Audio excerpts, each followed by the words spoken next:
રક્ષાબંધન પર મીઠાઈમાં મોંઘવારીનો ડંખ, દૂધ, ઘી અને ડ્રાયફ્રૂટના ભાવ વધતા ગરાકી મૌન। ભાઈ બહેનના પવિત્ર સંબંધના પ્રતીક સમાન રક્ષાબંધન પર્વ પર આ વખતે મોંઘવારીનું ગ્રહણ લાગ્યું છે। છેલ્લા 15 દિવસમાં ખાંડ અને દૂધના ભાવમાં 30 થી 40% વધારો થતા મીઠાઈઓના ભાવ પણ આસમાને પહોંચ્યા છે। બીજી તરફ ખાડી દેશોમાં ચાલી રહેલા યુદ્ધને કારણે ટ્રાન્સપોર્ટેશન ખોરવાતા ડ્રાયફ્રૂટના ભાવમાં પણ તોતિંગ ઉછાળો આવ્યો છે, જેને સીધી અસર મલાઈ પેંડા અને કાજુ કતરી જેવી માંગ ધરાવતી મીઠાઈઓ પર પડી છે। મોંઘવારીને લીધે ગ્રાહકો ખરીદી કાપી રહ્યા છે। જે ગ્રાહકો પહેલા 500 ગ્રામ મીઠાઈ લેતા હતા, તેઓ હવે 250 ગ્રામથી ચલાવી રહ્યા છે। તહેવારોની સિઝનમાં વેપારીઓને નુકસાન વેઠવાનો વારો આવ્યો છે।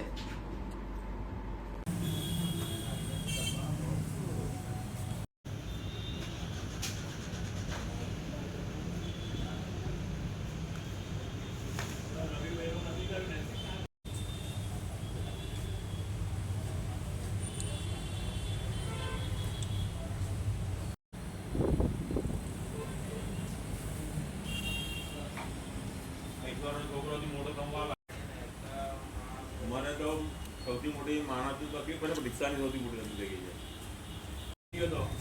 પૈસા બી આવી ગયા રેડી।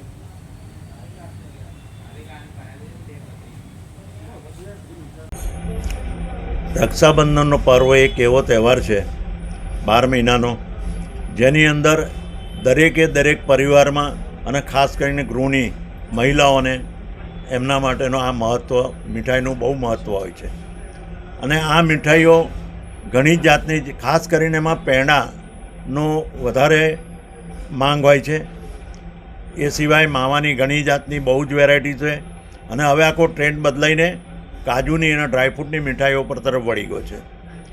આ બધી મીઠાઈઓમાં ખાસ કરીને જે ડ્રાયફ્રૂટના ભાવ, કાજુના ભાવ વધી ગયા છે, તેમજ હમણાં જ ખાંડના ભાવ જે હતા એના દોઢા ભાવ થઈ ગયા છે।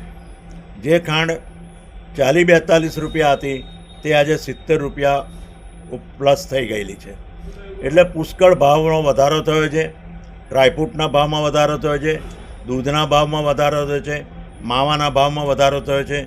એકંદરે જેટલી મીઠાઈઓ બને છે, જેનો બેઝ છે, એ દરેક કાચી સામગ્રીના ભાવ પુષ્કળ વધી ગયેલા હોવાથી મીઠાઈઓના દરેક જાતની મીઠાઈઓમાં લગભગ 30 થી 40% જેવો ભાવ વધારો થયેલો છે। અને એ રહેશે જ જ્યાં સુધી ભાવ બીજા નિયંત્રણમાં નહીં આવે, તો આ ભાવ રહેશે જ। આ ભાવ વધવાનું કારણ શું માનવું છે?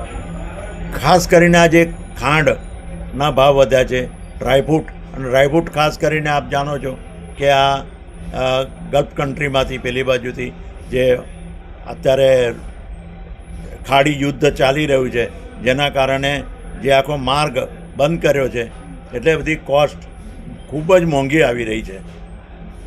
તો હવે ભાઈ બહેનનો આ પર્વ છે, એની અસર અહીંયા આ મીઠાઈ પર જોવા મળશે? રક્ષાબંધનનો પર્વ છે એટલે એની પર અસર જોવા મળશે? ચોક્કસ આ મીઠાઈઓના, આ પર્વ ઉપર મીઠાઈઓના વેપાર ઉપર સારી એવી અસર પડી શકે છે, કારણ કે ભાવમાં પુષ્કળ વધારો થયો છે। એક જ વસ્તુ એ નક્કી છે કે ભાઈ જે 500 ગ્રામ લઈ જતો હતો તે 250 ગ્રામ લેશે, 250 ગ્રામ વડે 100 ગ્રામ લેશે। એટલે ચોક્કસપણે ક્વોન્ટિટીમાં ફરક પડવાનો જ છે।